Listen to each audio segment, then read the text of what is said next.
कुठे ते म्हणल्याबरोबर महाराज निघाले ते ती समोरचा वाडा दिसतोय ना ते माऊलीचा समोरचा वाडा समोरचा वाडा दिसतोय ना तेच नंदबाबाचा वाडा आहे. हो म्हणे नंदबाबाचा तिथंच आहे मुलगा तिथंच आहे म्हणल्याबरोबर महाराज ती दोन म्हणजे जाऊ दे तू रस्त्यावर चुकशील मीच तुला घेऊन जाते चल चल म्हणल्याबरोबर ती गोवळण पुढं चालली पूर्ण मावशी मागं.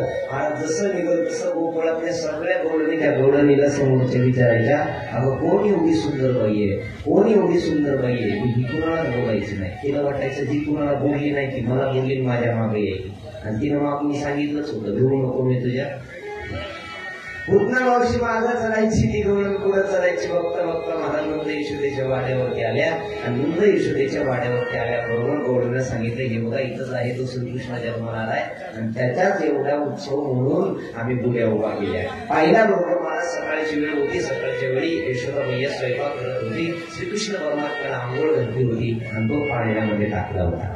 जशी आंघोळ घातली देवाला पाळण्यामध्ये टाकलं होतं. पाळण्यामध्ये टाकल्याबरोबर श्रीकृष्ण परमात्मा झोपी गेले होते.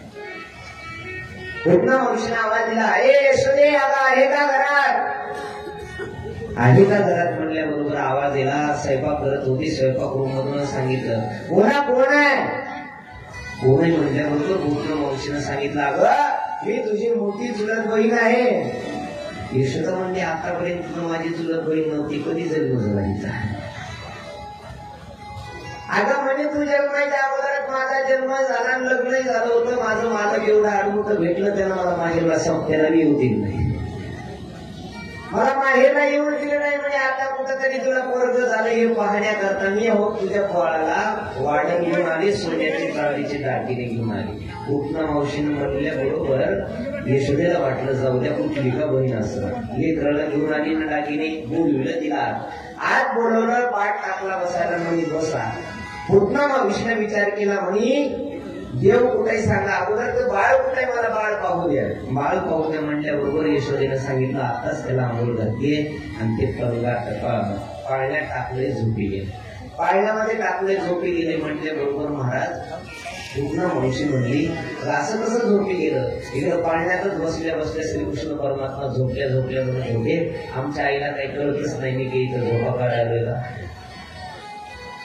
आणि तसंच आहे महाराज संसारात सुद्धा लहान लेकराला आंघोळ घातली की लगेच झोपी जाते. का झोपी जाते आमची गुरुजी त्याचं कारण सांगायचे. लहान लेकराला आंघोळ घालायला कोण असतं आपल्या घरात बाळाची आजी आहे बाळाची आजी असते. गरम पाणी बघायला कोण असतं आजीच असते. महाराज आता गरम पाणी बघायला आजी असते. आजीच्या हाताला जेवढं पाणी बरं वाटत आजीच्या हाताला जेवढं पाणी चटके देतं तेवढं आजीला बरं वाटतं. आता आजीच्या हात बघितले तर जीसीबीच्या पोऱ्यासारखी काम करून करून रड झाली आणि त्या लहान लेकराची महाराज अत्यंत विनोदासारखी कोमल असते. अरे 15 दिवसाचं महिन्याचं बाळ तर त्याची एवढी बेजारी करते मी एकदा घरी बघितलं होतं. एवढी त्या लेकराची बेजारी करते. महाराज आंघोळ घालताना इकडचा हात इकडं इकडचा हात इकडं इकडचं पाय इकडे इकडचं पाय इकडे एवढ्यावर थांबत नाहीत. पुन्हा त्याला पालत टाकलं जातं. त्या लेकराला वाटतं कधी एकदा यमाच्या हातून शिकतो आणि आंघोळ घातल्याबरोबर महाराज त्याला बाजूवर टाका भुईला टाका पोत्यावर टाका गादी टाका पाळण्यात टाका लगेच झोपी जाते. श्रीकृष्ण परमात्म्याच्या घरी तेच केलं होतं. महाराज यशोदा मैयाच्या घरी आंघोळ घातली देवाला झोपी टाकलं पाळण्यात टाकल्याबरोबर झोपला होता. पण देवाला माहित होतं मी जर झोपलो तर पुढची कथा कोण सांगणार म्हणून माझं भाऊ सोबतच होते. चला झोपायचं विचार केला महाराज चला चला म्हणजे बरोबर यशोदा मैयानं सांगितलं आता तो झोपी गेलाय. एवढ्यामध्ये देवाला आळकू आलं. देवाला वाटलं मी जर झोपलो तर बाकीच्या लीला होणार नाही. रडण्याचा आवाज केला. जसं रडायला लागला महाराज श्रीकृष्ण रडण्याचा आवाज आला. पूर्ण मावशीला मावशी यावे यशोदे किती मोठं बोलायला बाळ रडायला की पाहिजे ती म्हणजे तुझ्यासारखंच नाटकी तुझा हे म्हटल्याबरोबर महाराज पूर्ण मावशी उठली. यशोदा माता म्हणली तुम्हाला स्वयंपाक करते जेवणा करता आणि पूर्ण मावशी निघाली आणि इकडं बाळाच्या जवळ आली. कृष्णाच्या जवळ पाळण्यामध्ये टाकलं होता कन्हैया त्याच्या जवळ आली आणि पाहिल्याबरोबर महाराज राजा परीक्षितेला शुद्ध गोपाल म्हणतात सोनाकारी दृष्टीला सूट मध्ये म्हणतात ऐका पूर्ण मावशी श्रीकृष्ण परमात्म्याच्या जवळ त्या बाळाच्या जवळ आली उचलणार त्याला तेवढ्यामध्ये देवानं डोळे बंद केले. देवानं डोळे बंद केले. जसे डोळे केले महाराज, भागवतामध्ये श्रीकृष्ण परमात्म्यानं पुन्हा ज्यावेळेस आले त्यावेळेस डोळे बंद केलेले 14 कारण सांगितले. 14 ते 14 कारण सांगून तुमचे डोळे बंद केले नाही, 2-4 कारण सांगतो पुढचं. श्रीकृष्ण परमात्म्यानं डोळे बंद केले. जसे बंद केले म्हणल्याबरोबर राजा परीक्षितीनं विचारलं काय कारण होतं. श्री भगवान म्हणतात राजन पहिलं कारण होता एक, देवाला वाटलं की दही दूध तूप लोणी खाण्याकरता जन्म घेतलाय गोकुळामध्ये आणि मला 6व्याच दिवशी कालकुट्ट नावाचं विष परिधान करावं लागतंय. हे कालकुट्ट नावाचं विष कधीच महाराज त्यावेळी समुद्र मंथन केलं आणि समुद्र मंथनातून हलहल नावाचं विष निघालं. त्या हलहलच्या पाठीमागं कालकुट्ट नावाचं विष निघालं. हलहल नावाचं विष केलं भोले बाबानं शंकरजीनं आणि भोले बाबानं केल्याच्या नंतर अंगाचा दाह व्हायला लागला.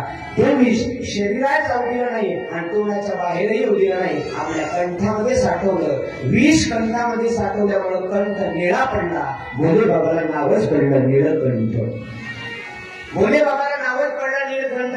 महाराज तेच कालकुट्ट नावाचं विष परिधान केलं होतं या गोपना माऊलीने आपल्या स्थानामध्ये आणि बरं 84 कोसातल्या बालकांना थोडं थोडं पाजत आली होती गोकुळात. श्रीकृष्ण परमात्म्याने विचार केला मी दही दूध तूप लोणी खाण्याकरता जन्म घेतलाय. 6व्या दिवशी कालकुट्ट नावाचं विष प्यावं लागतंय. कोण आहे ही पुतना म्हणून डोळे बंद केले. आठवला राजा बलीचा दरबार. बली वामनाची कथा आठवली. राजा बलीचा दरबार आठवला. त्या बलीच्या दरबारामध्ये महाराज बटू वामनाचा अवतार झाला होता. बटू वामनाचा यावेळेस देव आणि दैत्याचं गडबड असं युद्ध सुरू झालं होतं. देवता लोक हारले. देवता लोकांची सगळी काही संपत्ती गेली आणि बलीनं देवता लोकांचं राज्य केलं होतं. देवता लोकांचं बलीनं राज्य केलं देवता लोकांचं. स्वर्गात बलीचं राज्य झालं होतं आणि स्वर्गात बलीचं राज्य झाल्या कारणानं सगळ्या देवता लोकांनी भगवान महाविष्णूला प्रार्थना केली काही केलं आमचे राज्य आम्हाला परत द्या. तेवढ्यामध्ये भगवंताने अवतार धारण केला. त्याला वामनाचा अवतार म्हणतात. त्याला बटू वामन म्हणतात. वामनाचा अवतार केला महाराज. 12 वर्षाचा हा बटू वामन एवढा तेज गुंड दिसत होता, एवढा सुंदर दिसत होता. पाहावा आणि पाहतच राहावं त्याच्याकडे एवढा सुंदर दिसत होता. राजा बलीच्या दरबारामध्ये आले बटू वामन. बलीच्या दरबारामध्ये आल्याच्या नंतर त्या बालकाला पाहिला की नगरी आनंदित झाली. अरे कोण असेल एवढा सुंदर ब्राह्मण बालक, कोण असेल चर्चा करायला लागली. बलीने बोलले बोला काय पाहिजे ब्राह्मण तुम्हाला. बटू वामनाने सांगितलं काही नाही राजा, मला 3 पाय जमीन पाहिजे. किती पाय? 3 पाय. 3 पाय जमीन पाहिजे. बटू वामनाने साहेब 3 पाय जमीन मागितल्या बरोबर बलीला वाटलं मागून मागून हा बाळक काय मागतोय. 3 पाय जमीन देऊन टाकतो. राजाला सांगितलं संकल्प सोड. दैत्याचे गुरु शुक्राचार्य आडवे आले. शुक्राचार्याने सांगितलं बलीला बली अरे हा सामान्य मुलगा नाही, अखिल कोटी ब्रह्मांडाचा मालक आहे, भगवान महाविष्णू आहे, कपाट करतोय तुझ्यासोबत. गुरु शुक्राचार्यांना बलीला सांगितलं जरी देव असला तर माझ्याकडे मागण्याकरता आलाय कधी त्याला येणार. देव असेल आणि देव जरी मागण्याकरता आला, सामान्य माणसाला माणसाने मदत केलीच पाहिजे, पण देव जरी माझ्या दारात आला तरी मी त्याला उपाशी जाऊ देणार नाही. हे बळीराजाचं वाक्य होतं. बळीराजाचं. बळीराजाने सांगितलं महाराज मी निश्चित देऊन टाकेल. 3 पाय जमीन महाराज दिली. संकल्प सोडला. जसा संकल्प सोडला सगळे जर लोक पाहत होते त्याचं रूप. त्या बळीची रत्नमाला नावाची एक बळी होती. त्या रत्नमालेला वाटला अरे असा सुंदर मुलगा जर माझ्या पोटी जन्माला आला असता तर मी माझ्या स्तनाचं दूध पाजलं असतं. त्याला दूध प्राचीन केलं असतं. दूध पाजलं असतं म्हणल्याबरोबर अंतकरणाची इच्छा ओळखली महाराज देवानं. बटू वामनानं आशीर्वाद दिला. माता तुमचा आशीर्वाद तुमची इच्छा निश्चित एक दिवशी तरी पूर्ण करा. तुमची इच्छा पूर्ण करा. आशीर्वाद दिला. बघता बघता 3 पाय जमीन मागितली होती. 3 पाय घ्यायला सुरुवात केली. एका पायानं पृथ्वी व्यापून टाकली, दुसऱ्या पायानं आकाश व्यापलं आणि तिसरा पाय बलीला विचारलं सांग कुठे ठेवू. सांग कुठे ठेवू. आता दिलेलं वचन आहे संकल्प सोडल्यास माघारी फिरता येत नाही, नरकाला जावं लागेल. आणि एखादा संकल्प केला तर आपण नाही पूर्ण केला तर आपल्याला नरकाला जावं. संकल्प केल्यास बोल पूर्ण ठेवून आणल्याबरोबर महाराज बलीने सांगितलं तेव्हा काळजी करू नका. आणखी माझं मस्तक 3रं शिल्लक आहे. तुमचा पाय माझ्या डोक्यावर ठेवा. 3रा पाय बलीच्या डोक्यावर ठेवला आणि बलीला पाताळात घातलं आणि पाताळातलं राज्य बलीला दिलं. कारण जेव्हापासून बली राजा पाताळातला दिला हा बली शेतकऱ्याचा राजा होता. तेव्हापासूनच मन बळी पिढा पिढा जाऊ दे आणि बळीचं राज्य येऊ दे. त्या बळीचं राज्य आलं असतं तर देवता लोकांनी कपटीनं त्याचं राज्य घेतलं. बळीचं म्हणजे या बळी राजाचं राज्य आलं तर जगात सुजलाम सुफलाम देश दिल्याशिवाय राहणार नाही. भारत देश. बलीला पाताळात घातल्यानंतर तीच रत्नमाला पुन्हा याला बघून म्हणायला लागली, अरे असा मुलगा जर माझ्या पोटी जन्माला आला असता तर काळकुट्ट नावाचं विष माझ्या स्तनाला लावलं असतं आणि माझ्या मुलाला विष पाजून मारून टाकलं असतं. देवानं सांगितलं तोही तुझा आशीर्वाद पूर्ण करतो. तीच रत्नमाला द्वापार युगामध्ये महाराज पूतना मावशी झाली. 2 नंबरचं कारण सांगितलं. राजा परीक्षेला सुखदेव भगवान सांगतात, राजन ऐक, विष पिणं हे देवाचं काम नाही. विष पिणं कोणाचं काम आहे? महादेवाचं काम. अमृत पितात त्यांना देव म्हणतात आणि विष पितो त्याला महादेव म्हणतात. भगवान श्रीकृष्ण परमात्म्याने विचार केला, हात जोडून सांगितलं, शंकरजी या आणि तुमचा प्रसाद घेऊन जा. या आणि तुमचा प्रसाद घेऊन जा म्हटल्याबरोबर महाराज शंकरजीची प्रार्थना भक्ती करण्याकरता 2 नंबरचं कारण सांगितलं, भगवंताने डोळे बंद केले. 3 नंबरचं कारण सांगितलं, देव कोणाच्याही महाराज दृष्टीला पडत नाही किंवा कोणाकडे देव बघत नाही. आपला बरोबरीचा माणूस जर असेल तर देव त्याच्यावरच दृष्टी टाकतो. 4 नंबरचं कारण सांगितलं, पूतना ही मायावती होती आणि श्रीकृष्ण परमात्मा हा मायेचा पती आहे. माया पती पुढं मायावतीचं काही सांगणार नव्हतं. देवाला विचार केला, मी जर तुझ्याकडे डोळे टाकून पाहिलं तर ती स्वस्वरूपात येईल आणि मायावी स्वरूप नष्ट होईल. डोळे बंद केल्याबरोबर पूतना मावशीने घेतलं, श्रीकृष्ण परमात्म्याला तणाला लावला, आकाशामध्ये उड्डाण केलं आणि जसं उड्डाण केलं महाराज पंचपारा राखण्याला गेले आणि पूतना मावशीचा वध केला. जसा पूतना मावशीचा वध केला आनंद झाला. बघता बघता महाराज या शाही कारणाचं वर्णन केलं. राजा परिस्थितीला आनंद वाटला. महाराज श्रीकृष्ण परमात्मा जोड आहे. बघता बघता श्रीकृष्ण परमात्मा थोडेसे मोठे झाले. गर्गाचार्य मुनींना बोलवलं, दोघांचं नामकरण ठेवलं. महाराज श्रीकृष्ण परमात्म्याचं नाव ठेवलं श्रीकृष्ण, आकर्षण करणार आहे म्हणून त्याचं नाव ठेवलं श्रीकृष्ण. गर्गाचार्याने सांगितलं पुढे अनेक नावं पडतील आणि जो रोहिणीचा होता त्या रोहिणीच्या मुलाचं नाव ठेवलं संकर्षण. त्याला बलराम म्हणून म्हणायला लागलं आणि बलराम दादा या दोघांचं नाव ठेवल्याबरोबर थोडे थोडे दोघे मोठे झाले. जसे मोठे झाले तसे राहू लागले. महाराज तळहात टेकीत तळहात टेकीत दैव गुणगान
श्रीकृष्ण परमात्मा रांगायला लागले.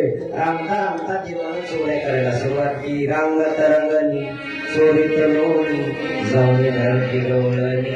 रांगता रांगता देवानं महाराज चोऱ्या करायला सुरुवात केली. पिंड्या वडच्या वाकड्या मधुकर मधुसूदन बोबड्या या सगळ्यांना एकत्रित केलं आणि सगळ्यांना एकत्रित करून सांगितलं का रे तुमच्या घरामध्ये दही दूध तूप लोणी खाण्याकरता तुम्ही तुम्हाला देत नाही का? तुम्ही सगळे असे गुण महाराजसारखे वाळवत कसे गेला? एकटीच उदाहरणासारखं नाही आले का नाही? तुमच्या घरी काही खायला नाही का? खायला नाही का म्हणल्यावर आमचे राहतो ना तिथे आजी म्हणले सकाळी की महाराज खायलाच काही म्हणत. तुमच्या घरी काही खायला नाही का? खायला नाही का म्हटल्यावर महाराज श्रीकृष्ण परमात्म्याला पेंड्या वडच्या वाकड्या मधुस्तर मधुमंगल वडच्या हे सगळे सांगायला लागले. कृष्णा तू लाडकाईच बाबा, तुझ्या एकट्याच्या घरी 9 लाख गायी आहेत. आमच्या घरी दही दूध तूप आहे पण ऐक ना आमचं दही दूध तूप लोणी जातं डेअरीला आणि ताक आमच्या विहिरीला. आमचं दूध कुठं? डेअरीला जातं. ऐकलं का वाटलं? डेअरीला जातं डेअरीला आणि ताक आमच्या विहिरीला. मग ताकावरचे पैलवान ताकावरचे पैलवान म्हटल्याबरोबर श्रीकृष्ण परमात्म्याने सांगितलं एक काम करा, आज तुम्हाला पोट भरून खायला देतो. याला तले यारे लागे अवघी माझ्या मागे मागे आधी देतो पोट भरी उडी म्हणाल तोवरी. पण एक काम करा, हळूहळू चाला कोणी कोणाशी न बोला. ऐका माझ्यासोबत यायचं असेल मी तुम्हाला भरपूर खायला देतो. भरपूर खायला देतो म्हणल्यावर महाराज श्रीकृष्ण परमात्म्यानं चोऱ्या करायला सुरुवात केली. जशा चोऱ्या करायला सुरुवात केली प्रत्येक घरी जायचे, गोकुळात दही दूध तूप लोणी चोरून खायचे. आणि दही दूध तूप लोणी चोरून खेळत असताना गोकुळ त्रस्त झालं महाराज. चोऱ्या ऐकल्यात मी पुढे सांगतो. भरपूर आपण चोऱ्या ऐकल्या. श्रीकृष्ण परमात्मा अनेक चोऱ्या करायचे. रोज एखादी गवळण यायची आणि श्रीकृष्ण परमात्म्याला यशोदेला म्हणायची, यशोदे आई यशोदे कृष्ण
काही जण म्हटल्याबरोबर एक डोळं समोर आली. काय सांगावं म्हणे, परवा आला आमच्या घरात झाली निर्ला होता म्हातारा काकाचा डेरा शिळा घोडीला. अगं यशोदे आई, परवाच्या रात्री कोण तुझा श्रीकृष्ण परमात्मा लाडका म्हणती ना ते दही दूध लोपी खाल्लं, खावते खाण्याबद्दल काही नाही, पण थंडीचे दिवस होते, उन्हाळ्यात सुद्धा थंडी लागायली. थंडीचे दिवस होते. 80 वर्षाचा आमचा म्हातारा सासरा बारवर झोपला होता. या कृष्णानं 50 लिटरचा डेरा उचलला राम भाऊ आणि म्हाताऱ्याच्या डोक्यात टाकलं. त्याला गॅसवर बसवलं तरी त्याची थंडी गेली नाही. आणखी ते म्हातारा थरथर कापताय म्हणजे त्याची काही थंडीच गेली नाही असा गाव आहे. तेवढ्यामध्ये महाराज श्रीकृष्ण परमात्म्याची आई, आता कोणत्याच आईला वाटत नाही की आपली लेकरू गोड करेल. सगळ्या आईला तर सावत्रीचं सांगत नाही. किती महाराज वाईट वर्ग असू द्या, रोज नालीत लोळून येणारा असू द्या, माय म्हणते माझा राजा कसा गेलाय बघा. कारण त्या आईला प्रिय आहे महाराज. किती मोठा मुलगा झाला तरी आईसाठी तो बाळच आहे. कितीही वाईट असला तरी ती आईसाठी चांगलाच आहे महाराज. श्रीकृष्ण परमात्म्याला यशोदेला अनेक गाराणे सांगत असताना श्रीकृष्ण परमात्म्याची आई यशोदा म्हणायला लागली, ऐका ना,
आमच्या गावात जर एक बाई भांडायला गेली तर इकडच्या कडीची तिकडच्या कडीला ऐकू जाते आणि तिकडच्या कडीची बाई म्हणजे आता तिकडची दोन्ही भांडायली. तुम्ही एवढ्या गावात एवढे उपवास आहे का तुम्हाला? एखादच खाऊ दे मोठ्या म्हणायला, 5 वर्षाचे माझे बाळा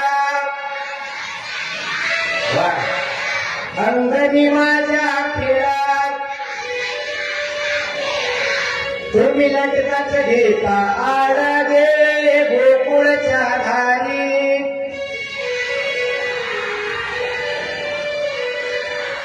माणसं गुणाचे तारे मला दिसतय बोजीरवाने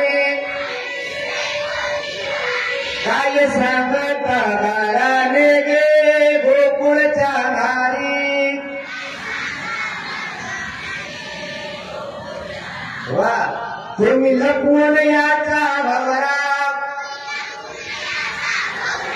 आड घेता शारंग धरा. तुम्ही लपवून याचा भवरा आड घेता शारंग धरा. तुम्ही 12 घरच्या 12 गे परदेशिया नारी.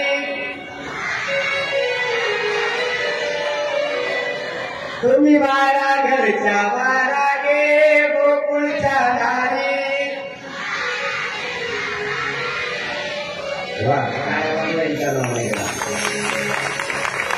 तुम्ही पार्टीचे म्हणजे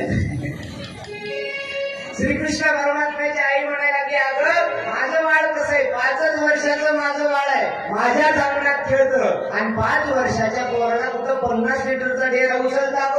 तुम्हीच खोटं बोलता, तुम्ही ज्याचा भवरा लपवता, तुमची एवढी तरीच खोटी गे गोकुळच्या नारी. अगं तुमचं एवढंच खोटं पटत नाही. कृष्णाला कुठल्या तरी निमित्ताने येतात तर भेटतात तर पुन्हा माझ्या बाळावर आळ घेतात. माझा बाळ काय एवढा बरोबर आहे का? तेवढ्यामध्ये महाराज श्रीकृष्ण परमात्म्याच्या आईला वाटलं खरंच पोळ्या करायला का ते पाहावं.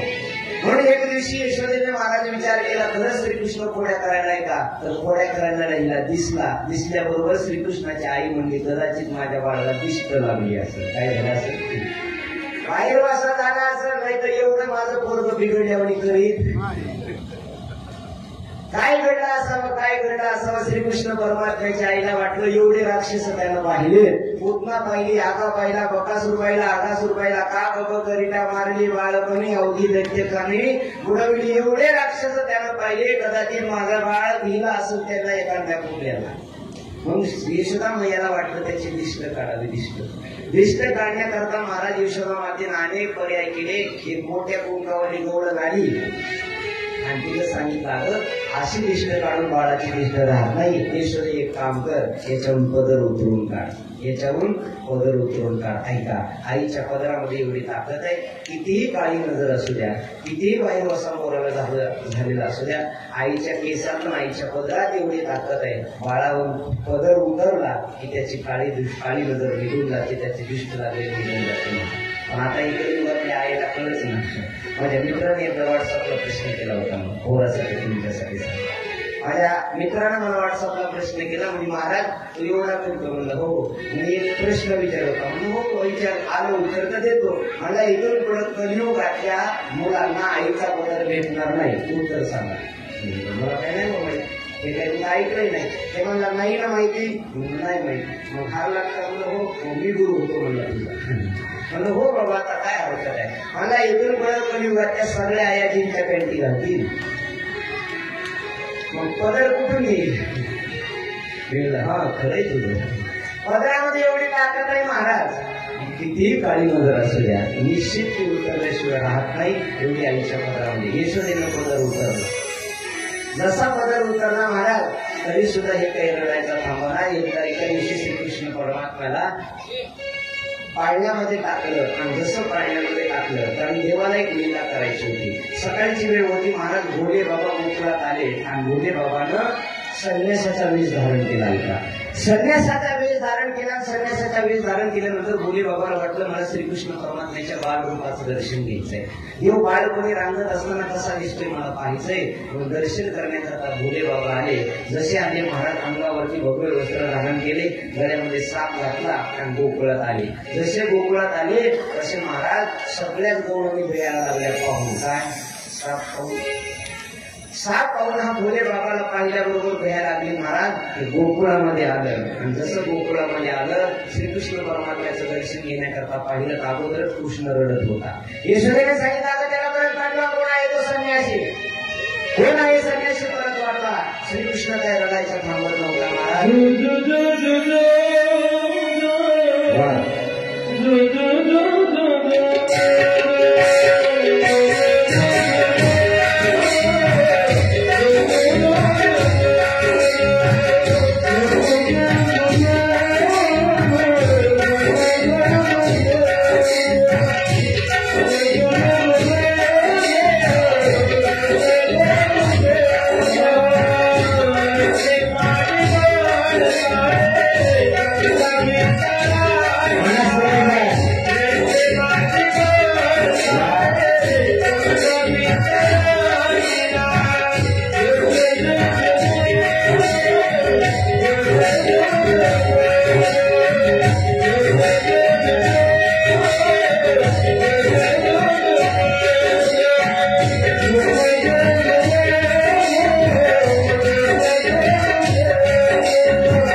महाराज रडायचा थांबत नसल्याप्रमाणे आता काय करायचं बघता अख्ख्या गोकुळामध्ये बातमी पसरली. महाराज काय करायचं एवढ्यामध्ये महाराज काय डोळे म्हणले, अगं बघा आपल्या गावात कोणी अंकुरा करणारा बुवा आहे का? असं काय अंकुरा करणारा एखादा काही लागणारा बुवा आहे का बघा, म्हणे बिष्ट काढणारा कोणी आहे का बघा गावात पाहणं. काही 4 गवळणी महाराज गावात फिरण्याकरता गेल्या. अख्खं गोकुळ पाहिलं पण कोणीच दिसलं नाही. येता यमुनेच्या कडेवर येत असताना हा भोले बाबा संन्यासी भगव्या वस्त्रामध्ये यमुनेच्या काठी बसला होता आणि आठवण करत होता, देवा मला तुमचं दर्शन होतं की नाही, देवा मला तुमचं दर्शन होतं की नाही. भोले बाबाच्या जवळ काही गवळणी आल्या. भोले बाबाच्या जवळ त्या संदेशाच्या जवळ गवळणी आल्यानंतर सहज गवळणी त्या बुवाला विचारले, ओ बुवा कुठून आला तुम्ही? कुठून आला म्हणल्याबरोबर त्याला सांगितलं पार्टीतून. इथं काय करता?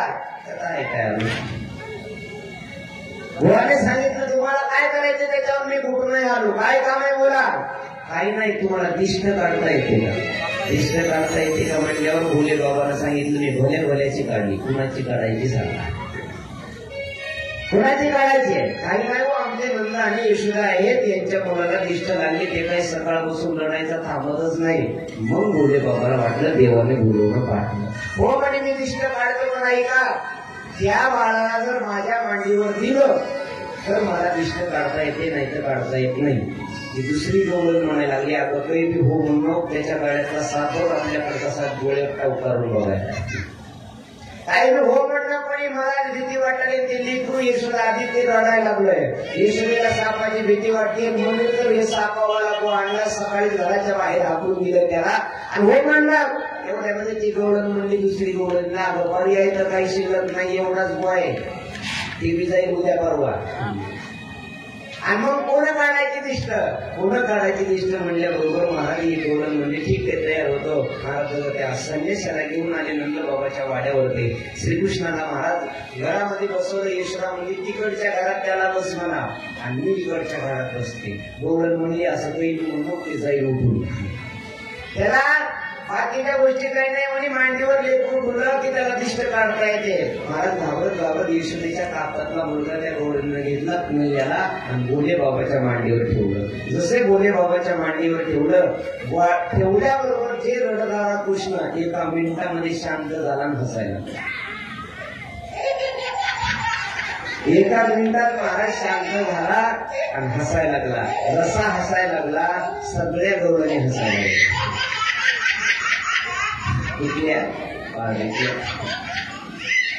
सगळ्या गवळणी हसायला लागल्या. म्हणजे काय लेकरू असेल घरामध्ये एवढा वेळ रडत होत आणि त्या बुवाच्या मांडीवर गेलं की हसायला लागलं. काही गवळणी म्हणली, अगं काय बुवा ताकद आहे, लिंबू वाहरला नाही, मंत्र म्हणला नाही, आंघोळा केला नाही, उदबत्ती मागितली नाही, चप्पल मागितलं नाही, वाढलेल्या मिरच्या सुद्धा मागितल्या नाहीत, मांडीवर बसली की लेकरू शांत.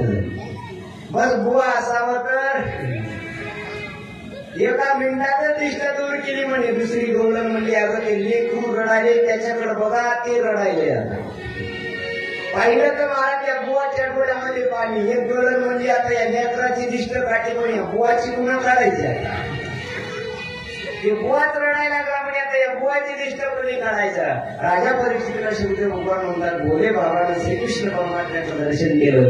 हर आणि हरीचं मिलन झालं महाराज. जसं हर आणि हरीचं मिलन झाल्याबरोबर भोले बाबाच्या अंतकरणातून आनंदाच्या अश्रुधारा सुरू झाल्या आणि जसे आनंदाचे अश्रू सुरू झाले श्रीकृष्ण परमात्म्यानं आपल्या हाताने ते अश्रू पुसले. आनंदानं कमी याला पुन्हा घरामध्ये घेतलं. भोले बाबा देवाचं रूप साठवलं, पुन्हा वैकुंठाला कैलासाला निघून गेले. जसे कैलासाला निघून गेले बघता बघता श्रीकृष्ण परमात्मा मोठे झाले. महाराज 7-8 वर्षाचे झाले. अनेक खेळ खेळायला लागले, अनेक घरी जायचे, कोऱ्या करायचे. महाराज आपलं गोकुळग्रस्त झालं. यशोदा मैयाला वाटलं आता काय करावं महाराज. एक गवळणी श्रीकृष्ण परमात्माकडे आली आणि सांगितलं, आई का यशोदे, हे परवाच्या रात्री आम्ही आमच्या घरात आलं आणि घरावर आल्याच्या नंतर आम्ही नवरा बायको झोपलो होतो. यांनी आमच्या दोघांच्या अंगावर मुंगूस टाकलं. मुंगूस टाकून पळून गेला म्हणे. एवढा तो गोडकर आहे. तेवढ्यामध्ये महाराज एक गवळण होती, जरा आगावच कुठली पार्टीतली नाही. गोकुळातली आगाव गवळण होती, जरा आगाव. ती म्हणजे अगं काय एवढं चर्चा चालू आहे, 5 दिवस बघायला एवढं पोरग नाही, त्याच्या पुढे जाऊन बसायला होती. काय झाले म्हणे इथवर पोरग नाही त्याचे जगभर गाराडे लावले. त्या कृष्णाला हिंमत असेल तर या चंद्रा काकूच्या घरी ये म्हणावं. चंद्रा काकूच्या घरी ये म्हणा म्हणल्याबरोबर कृष्णाने ठरवलं बस आता हिच्याच घरी आज संध्याकाळी चोरी करायची. जवळच पेल्या होता महाराज पेल्या. पेल्याला सांगितलं हे पेल्या हिचा मोबाईल नंबर लिहून घे, हिचा घर नंबर लिहून घे म्हणे. पेल्याने सांगितलं काळजी करू नका कन्हैया मला माहितीये तिचा नंबर घर नंबर कुठे आहे आळ्याच्या बाजूलाच. 4 नंबरच्या गलीतलं 3 नंबरचं घर या चंद्रा काकूच आहे. सांग तिला आजची कथा, सांग तिला आजची चोरी तिच्या घरी म्हणून. आजची चोरी तिच्या घरी म्हणल्याबरोबर महाराज असे प्रत्येक गावात केले असते. कुणाचंही घरीच्या इथं बसल्या बसल्या सांगते. हे त्यानं सांगितलं काळजी करून कृष्णा घर मला माहिती आहे सांग तिला म्हणल्याबरोबर ठरलं. महाराज बघता बघता सायंकाळची वेळ झाली. चंद्रा काकूचे मालक गाई चारण्याकरता गेले होते. गाई चारून 4 वाजता घरी आले. घरी आल्याबरोबर 5 वाजता 6 वाजता 10 वगैरे दूध काढलं आणि जेवणाकरता बसले. तर जेवणाकरता पुरणपोळी केली होती. पुरणपोळी जशी पुरणपोळी केली महाराज आनंद वाटला काकाला. काकाला वाटलं गावं आणि माहेर चालू होतं का पुरणपोळी केली. कारण माता मोठ्याला माहेरचं माणूस आलं म्हणतात ना माहेरचं कुत्र जरी आलं तरी आवडतं. हे माहेरचं कोणी माणूस आलं की पहिला पुरणपोळीचा बेत ठरलेला असायचा. लांबचा पाहुणा आला की पुरणपोळी त्याला करायचीच महाराज खायला. पुरणपोळी केली म्हणजे पुरणपोळी केली. तिला वाटलं नक्की गुढी महाराजची कथा ऐकून नाही बायको बोलत. फरक पडला म्हणजे तुझ्या डोक्यात फरक पडला. आनंद वाटला त्याला वाटलं महाराज चला जाऊ दे जेवून घ्यावं म्हणून 10-12 पोळ्या खाल्ल्या. एकानं त्यात 12 पोळ्या खाल्ल्या. टेकर दिला घेतला बस असं जेवण रोज असावं. 12 पोळ्या खाल्ल्यानंतर पुन्हा चंद्रा काकूला विचारायला लागलं कशा निमित्तानं आज पोळ्या केल्या. काही नाही म्हणे आपल्याला रात्रभर जागायचे. 12 पोळ्या खाऊन 12 पोळ्या खाल्ल्यानंतर मालक म्हणल्यावर तुला इंडी झालीस का काय. 12 पोळ्या खाल्ल्यानंतर आता म्हणायला आपल्याला रात्रभर जागायचे. काय करायचंय काय नाही तो कन्हैया ये आपल्याकडे चोऱ्या करायला येणार आहे. हा काका म्हणला कशाला त्या नागाच्या पिढीला त्या कृष्णाजवळ कशाला गेलीस म्हणजे उगाच. मी आमंत्रण दिलंय चोरी करण्याकरता. ती यशोदा म्हणत होती मूळ मोठ्या सकट पकडून दाखवा म्हणून मी त्याला पकडण्यासाठी आज आपल्या लोकांना रात्रभर जागरण करायचे. काका होते काका म्हणले मी 12 पोळ्या खाल्ल्या. आता मी काही जागू शकत नाही. एक काम करतो मी 12 वाजेपर्यंत झोपतो. 12 वाजता मला उठवून पुन्हा तू झोप. लोकांचं ठरलं महाराज. ठरल्याबद्दल काका लगेच वाजवून झोपी गेली. काकू जेवायला बसले. 4-5 पोळ्या खाल्ल्या ती नवी आणि 5 पोळ्या खाल्ल्या दारात काठी घेऊन बसली. जशी दारात काठी घेऊन बसली महाराज काठी घेऊन बसल्याबरोबर काकाची गाडी सुरू झाली. जसं झोपलं हिंगोलीला जायचं होतं गेला पुण्याला कळालंच नाही कुठे गेलं ते. महाराज बघता बघता काकाला वाट झोप लागली. झोपेचा गुणधर्म असा आहे शेजारचा झोपला की शेजारला झोप येतेच म्हणून खानदानी ड्रायव्हर झोपणाऱ्या माणसाला जवळ बसून देत नाही. आणि जर त्याला माहिती हे जर पुढे बसतो झोपलं तर आपण झोपतो पुन्हा काही उठत कायमच झोपीचं काकाला झोप लागली तशी काकूलाही झोप लागली. महाराज बघते बरोबर 12 वाजता श्रीकृष्ण परमात्मा पेंड्यावरच्या बाकड्या मौसगर या सगळ्यांना घेऊन आले. दैवत खाल्लं आणि खाल्ल्यानंतर पुन्हा निघणार एवढ्यामध्ये पुन्हा श्रीकृष्ण परमात्म्याने विचार केला ही चंद्रा काकू जरा आगाव आहे. पुन्हा उद्या म्हणजे कृष्ण माझ्या घरी जाणार नाही. पण हिला कळण्यासाठी काय केलं महाराज सुंदर जोडी बनवली होती देवानं महाराज चंद्रा काकूच्या तिच्या नवऱ्याची. दोघांच्या दाढी विणीची गाठ बांधली. काकूच्या केसाची वेणीची काकाच्या दाढीची गाठ बांधली. जशी गाठ बांधली महाराज इकडच्या देवळीत एक दिवा होता. इकडच्या देवळीत एक दिवा होता. ते दिवे भिजवले पॉटच्या खाली टाकले आणि त्या देवळीत येऊन दुसरे दिवे ठेवले. एवढूसच राहिली एक इकडचे एक देवळीत ठेवला आणि इकडचे एक देवळीत ठेवला. मोठा दिवा ठेवला महाराज त्या देवळीत. आणि देवळीत दिवा ठेवल्यानंतर बघता बघता पहाट झाली. श्रीकृष्ण परमात्मा निघून गेले. पहाट झाल्याबरोबर इकडे पेट्यावरच्या वखऱ्यामध्ये दुसरं या सगळ्याला सांगितलं होतं उद्या आपल्या गावात नाटक येणार आहे. नाटक बघायला सगळ्या लेकराला उपरात सांगितलं होतं नाटक येणार आहे. बघता बघता पहाट झाली. जशी पहाट झाली महाराज पूर्वी पहाटच्या वेळी या गौरवी लवकर उठत होत्या. माता मोठ्या पूर्वीच्या वेळी लवकर उठायच्या का कारण दळण वळणाची सोय नव्हती म्हणून जात्यावर जेवढी माणसं घरात आहेत रोज त्यांचं दळण करावं लागायचं. जात्यावर दळण करायला लागायचं. आडाचं पाणी शेलून आणावं लागायचं म्हणून माता माऊल्या लवकर उठायचे. आता गवळणी लवकर उठत नाहीत. हे गवळी उठतात लवकर घेतला डबा निघाली किल्लीला. महाराज गवळण लवकर उठली, जशी गवळण उठली महाराज उठल्याबरोबर काकाच्या दाढीला झटका बसला, काकाचे केस ओढल्याबरोबर काका उठली, जोरात आवाज दिला, काका मस्त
एवढ्या सकाळी सकाळी एवढ्या जोराची दाढीला झटका देते का? आता कुठं वय राहिलं का?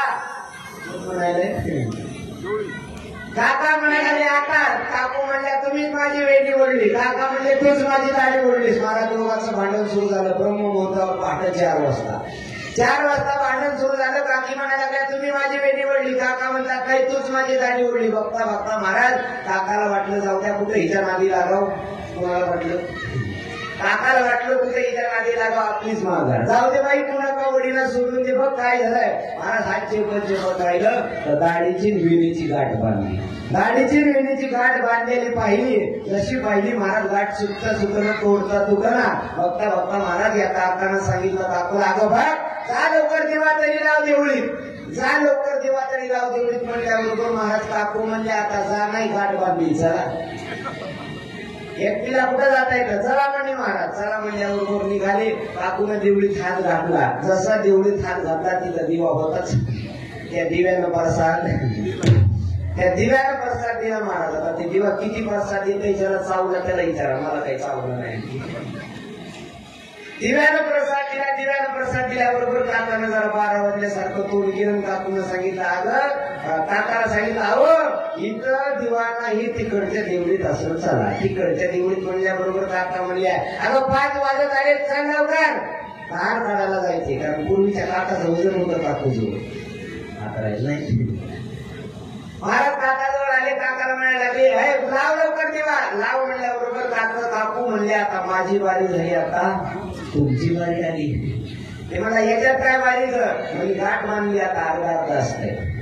गाठ बांधल्यावर अर्धा इकडच्या देवळीत मी हात घातला होता, आता तिकडच्या देवळीत तुम्ही हात घाला. अरे काकाला वाटलं तुझ्या कुठं हिच्या नादी लागाव. काका पुढं आला, जसा पुढं आला देवळीत हात घातला. जसा देवळीत हात घातला तिथल्या दिव्यानं काकाला प्रसाद, जसा दिला प्रसाद महाराज काकानं 5 फूट उडी उची मारली. कारण ते काका होतं माझ्यासारखा असा हडकुले आणि काकू होते 100 किलोची. एवढा बाहेर महाराज काकाला ते सहन झालं. एखाद्या माणसाला इथं चावला तरी काही होत नाही, दुसऱ्या माणसाला ते सहन होत. काका म्हणजे का तिकडच्या देवळी तुला काही झालं नव्हतं का? ती म्हणजे झालं होतं पण प्रसाद अर्धा घ्यावा म्हणून सांगितलं नाही. प्रसाद अर्धा घ्यावा म्हणून सांगितलं नाही. दिवस सापडना महाराज. बघता बघता 6 वाजले. 6 वाजल्याबरोबर पूर्वी भिक्षा मागण्याकरता भिक्षुक गावामध्ये यायचे आणि भिक्षा मागण्याकरता दरवाजावर हात द्यायचे. भिक्षा देही, भिक्षा देही. आवाज दिल्याबरोबर चंद्रा काकूला वाटतं आपल्याला काही गाठ सुटत नाही. एक काम करावं, त्या भिक्षुकाला बोलवावं आणि भिक्षुकाला म्हणावं तुला गोकुळात भेटल्यानंतर किती पीठ भेटलं, 20 शेरभर पीठ घेते, एवढी गाठ सोडून दे. भिक्षुकाला आज बोलवलं महाराज दरवाजा लावला, सांगितलं हो साहेब आता गोकुळ फिरून तुम्हाला किती पीठ भेटलं. हे म्हणला काय अर्धा 1 शेर भेटतं. 1 शेर देते म्हणे. एक काम करा म्हणजे कोणतं काम करा. मागं गिराईकला फिर होतं त्याला पुढे घेतलं. आता पुढे घेतल्यावर सांगितलं काही नाही म्हणजे फक्त एवढी गाठ सोडा. एवढी गाठ सोडा म्हणल्यावर आता काकालाही वाटलं कुठं गावभर पार्टी फिरायचंय. 2 दिवस राहिले तर पुन्हा कशाला फिरत बसायचं म्हणला कोकळा तेवढ्यामध्ये इतकंच पीठ घ्यावं आपलं घरी जावं म्हणल्याबरोबर महाराज काकाने विचारलं सोडायला गाठ सुरुवात केली. गाठ सोडायला सुरुवात केली महाराज. सकाळी 6 वाजता गाठ सोडायला सुरुवात केली. बघता बघता दुपारची 3:30 वाजले. 4ला तर सोडायची म्हणजे 3:30 वाजले तरी सुटली. गाठ सुटता सुटना तोडता तुटना तेवढ्यामध्ये पहाट झाली. अख्ख्या गोकुळामध्ये बातमी पसरली. आता ब्राह्मणानं सांगितलं तुमची गाठही नको आणि तुमचं पिठही नको. हे काही गाठ सुटत नाही महाराज. साध्या ब्राह्मणानं गाठ मारली तर 7 जन्म सुटत नाही म्हणतात. किती? 7 जन्म. किती कोर्ट कचेऱ्या करा 7 जन्म सुटत नाही महाराज. देवानं गाठ मारली होती देवानं. एवढ्या लवकर सुटेल का? सुटता सुटना महाराज. बघता बघता चंद्रा काकूला वाटलं काकाला वाटलं आता काय गाठ सुटत नाही. दरवाजा काढला जोगाची लिंबी निघाली. देवानं जोडी एवढी सुंदर बनवली होती. काकू होत्या 7 फुटन काका होतं 5च फुट. काचावरी करून चलू लागलं तरी काही फुलची बोलत काय म्हणून निघाले पुढं. आता ही दिल्ली असते अशी असते. नवरा पुढं बायको मागं करून उलट झालं. बायको निघाली पुढं आणि नवरा काचावर करून माग. मला दरवाजाच्या बाहेर आले. जसे बाहेर आले गोकुळातले सगळे पोरं तिथं आलेच होते. अरे नाटक आलं नाटक आलं नाटक आलं म्हणून महाराज नाचायला लागले. पूर्वी काही सिमेंट रोल नव्हता. नाचता नाचता माती उडाली. चंद्रकाकूच्या नाकात गेली. जशी नाकात गेली रामभाऊ जोराची शिंकाली काकूला. जशी काकू शिंकल्या तसे काका पाठीवर काकू शिंकल्या काका पाठीवर महाराज यशोदेच्या वाड्यावर. आणि यशोदेला आवाज दिला यशोदे अरे पाय तुझ्या लेकरानं काय केलं इकडं तर नाही. या करामती महाराज यशोदेच्या काकड जाऊन बसला. जसा काकड जाऊन तर बसला ती गाडी घेऊन महाराज आल्याबरोबर चंद्रा काकूने सांगितलं कोणाच्याही नादी लागायचं पण देवाच्या नादी. देवाची मुलं आमच्या म्हणल्याबरोबर श्रीकृष्ण परमात्म्यानं महाराजांची नजर त्या गाठीवर टाकली. ही गाठ सोडली आहे का? आपला भावाच आहे. अविद्या रूपी गाठ माया रूपी गाठ सोडायची असेल तर परमात्माची किंवा देवाची जोपर्यंत दृष्टी आपल्यावर पडत नाही तोपर्यंत अविद्या रूपी माया रूपी गाठ आपल्या अंतकरणातली सुटणार नाही. आणि ज्या दिवशी अविद्या रूपी गाठ आपली सुटून जाईल त्या दिवशी परमात्मा तुमच्याकडे आल्याशिवाय राहणार नाही. अनेक घोड्या करायला लागली महाराज. आणि घोड्या करत असताना यशोदा मैयानं श्रीकृष्णाला विचारावं. श्रीकृष्णाला म्हणावं ऐक घोड्या नको करू माझी बाबा. घोड्या नको करू माझी बाबा. घोड्या नको करू माझी बाबा. घोड्या नको करू माझी बाबा. घोड्या नको करू माझी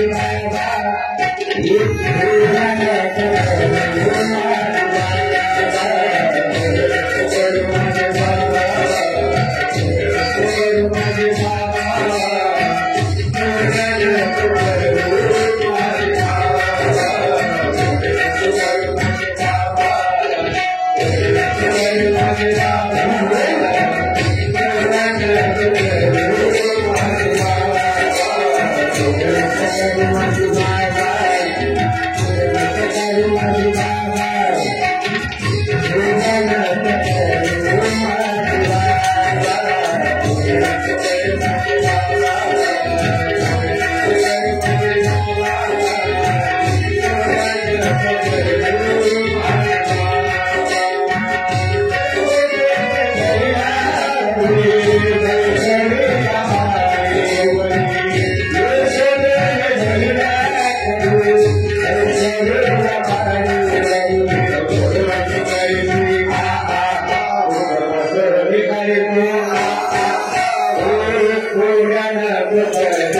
घोड्या नको करू माझी बाबा.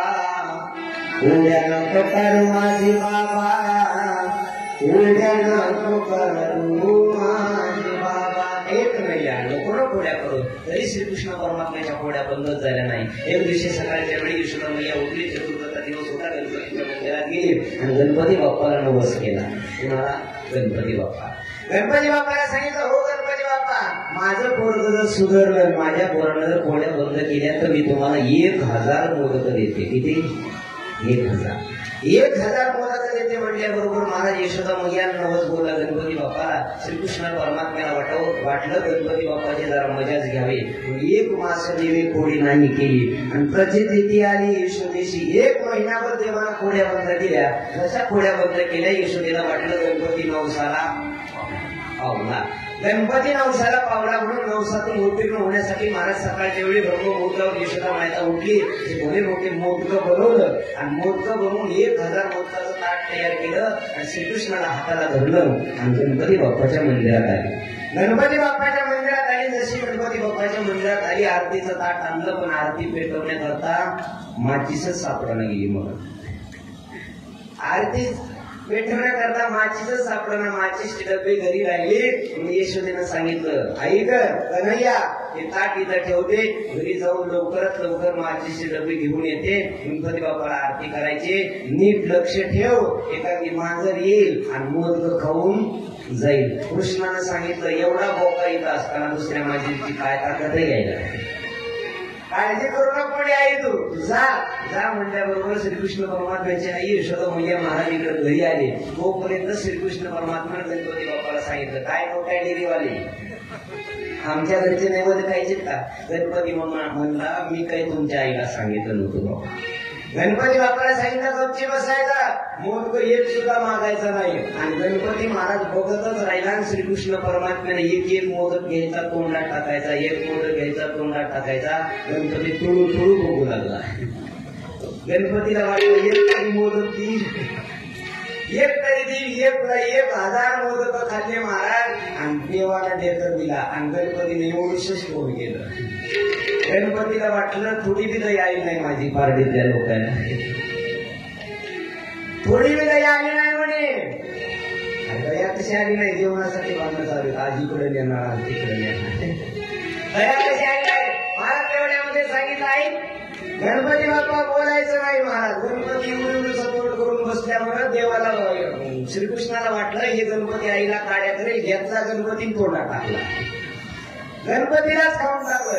आणि जसा गणपतीला खाऊन टाकलं, बघता यशोदा माता काडीची डबी घेऊन महाराज मंदिरात आले. पाहिलं तर ताटात एकही मोदक नाही. आणि श्रीकृष्ण पाहिलं तर इकडं तिकडं दिसणं खांबे काढे लपून बसलेला दिसला. लपून असलेला दिसला. पण याला आवाज दिला, एक नाही या इकडे ये, इकडे ये म्हटल्याबरोबर गणपती दिसणं मोदकाचं ताट रिकामं दिसायला लागलं. अरे गणपती कुठे गेला इथला? देव कुठे गेला? देव कुठे गेला म्हटल्याबरोबर महाराज श्रीकृष्ण परमात्म्याने सांगितलं, आई काय सांगावं तुला, हे बऱ्या मोठ्या डेरीवाला बाबा उघड्यावर बसून आला आणि मोदक खाऊन टाकली, मलाही खाऊन टाकीत होता. मी लपून बसलं, मधून गणपती उठत होता. कृष्णा एवढं तरी खोटं बोललं तर मला सुख आलंच की, एवढ्या कसं खोटं बोलायला मलाच खाऊन टाकलं. तेवढ्यामध्ये महाराज यशोदा मैया देवाला म्हणायला लागले, देवाशी तर खुशे, देव काय झाला? देवाला विचारायला लागले, देव कुठे गेला? देव कुठे गेला? श्रीकृष्ण परमात्म्यानं गोड लीला केली. आणि महाराज लीला केल्याच्या नंतर आपलं तोंड आ केलं. जसं आ केलं महाराज 14 गोड दिसायला लागली. स्वर्ग पाताळ मृत्यू लोक हे सगळे दिसायला लागले. गणपती दिसायला लागला, गणपतीचं मंदिर दिसायला लागलं. तोंडात यशोदा दिसायला लागली, कृष्ण दिसायला लागले आणि 1000 मोदकाचं ताट दिसायला लागलं. एवढं तोंडात देवाच्या पाहिलं कृष्ण आई यशोदा मैया झाड दिल्या चक्कर येऊन पडली. जशी चक्कर येऊन पडली, 14 गोड जेवण आपल्या तोंडामध्ये दाखवले. चक्कर येऊन पडल्याबरोबर राजा परीक्षितला शिकून भगवान म्हणतात, अखिल कोटी ब्रह्मांडाचा मालक कृपा विधान आहे. 14 गोडाचं दर्शन आपल्या आईला आपल्या एका मुखामध्ये दिलं. अनंत ब्रह्मांडी उदरी हरी हा बालक नंदाघरी. काय नवल केवळे नवळे विश्वाचा जनिता म्हणे यशोदेशी माता. विश्वाचा जनिता आहे, विश्वाचा मायबाप आहे. पण तो यशोदा मातेला आई म्हणतोय. काय यशोदा मातेचं भाग्य असेल महाराज. सगळेजण चर्चा करू लागले. राजा परीक्षितला वाटलं, महाराज काय असं पुण्य केलं असेल यशोदा मैयानं की ज्याच्या पोटी जन्म मात्र वसुदेव देवकीच्या पोटी घेतला आणि जन्माचा आनंद, बाळपणाचा आनंद वसुदेव देवकीला न देता नंद यशोदा दिला. काय त्यांचं पुण्य असेल? महाराज मी कालही सांगितलं, पुण्याशिवाय कोणतीच गोष्ट मिळत नाही गड्या जीवनामध्ये. पुण्य जर माणसाचं नसेल तर कुठलीच गोष्ट संसारात असू द्या, परमार्थात असू द्या, पुण्य इथं साठा नसेल तर माणसाला मिळतच नाही. कोणतीच गोष्ट मिळत नाही.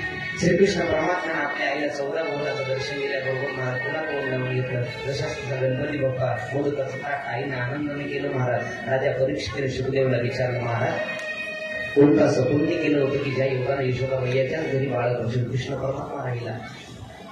तेवढ्यामध्ये राजा परीक्षितीला शुकदेव भगवान म्हणतात, नेहमी शरण्यातल्या ऋषी मंडळीला शिवनाटिकांना अशोक मध्ये सांगतात, ऐका ही नंद आणि यशोदा ही सामान्य नव्हती. महाराज नंद आणि यशोदा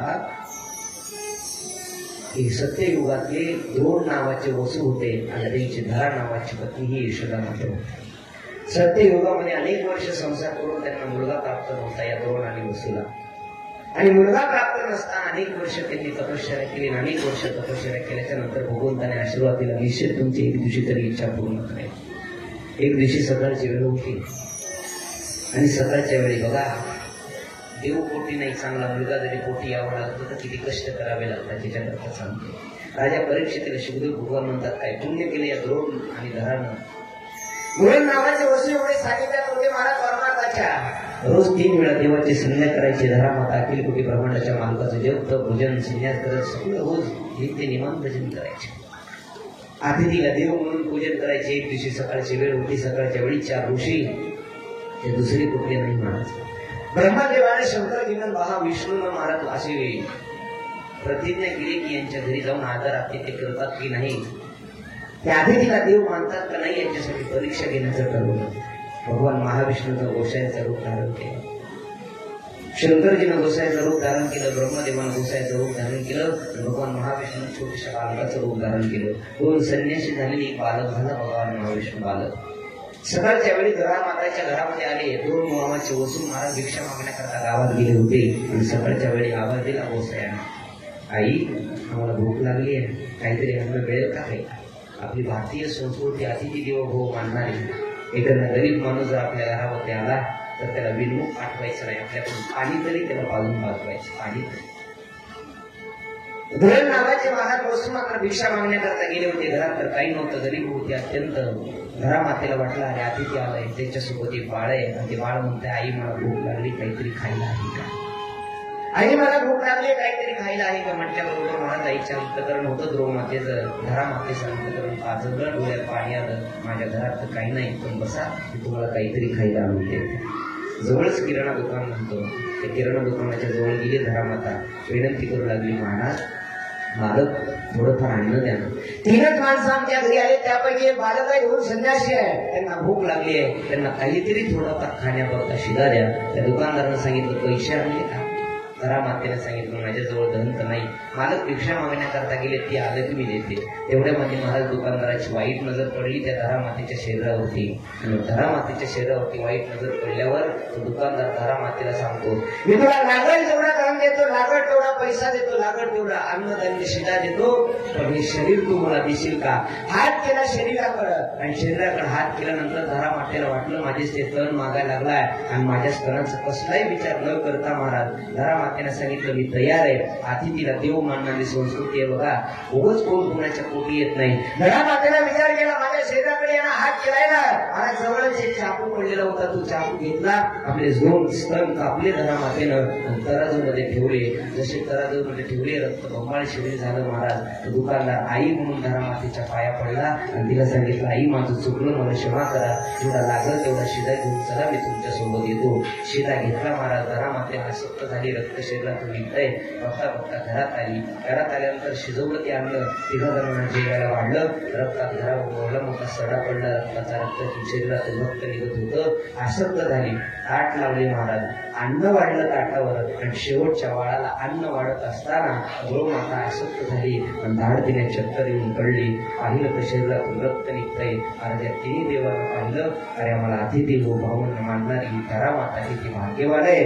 आपल्या शरीराचा विचार न करता, आपल्या प्राणाचा विचार न करता घरात आलेला माणूस देवच आहे हे समजून या धरा मातेनं आमची सेवा केली. महाराज बघता बघता भगवान महाविष्णू प्रगट झाले त्या बाळकाच्या रूपातून. धरा मातेच्या डोक्यावर हात ठेवला आणि धरा मातेला उठवलं, जागं केलं आणि धरा मातेला सांगितलं, ऐका धरा माता, पुढे व्यापार युग येईल, व्यापार युगात तुम्ही तुम्ही यशोदा म्हणून जन्माला घेताल, दोन वसू नंद बाबा म्हणून जन्म घेतील. माझा जन्म जरी वसुदेव देवकीच्या पोटी झाला तर मी तुमच्या स्तनाचं दूध पिऊन मोठं होईल, असा आशीर्वाद दिला महाराज सत्ययुगात. आणि द्वापार युगात तीच यशोदा म्हणजे धरामाता होती. या धरामातेनं आदल्या जन्मीचं पुण्य केलं. देवकीला जे आनंद दिला नाही तो आनंद यशोदा मातेला श्रीकृष्ण परमात्म्याने दिलं. राजाचे डोळे भरून आले.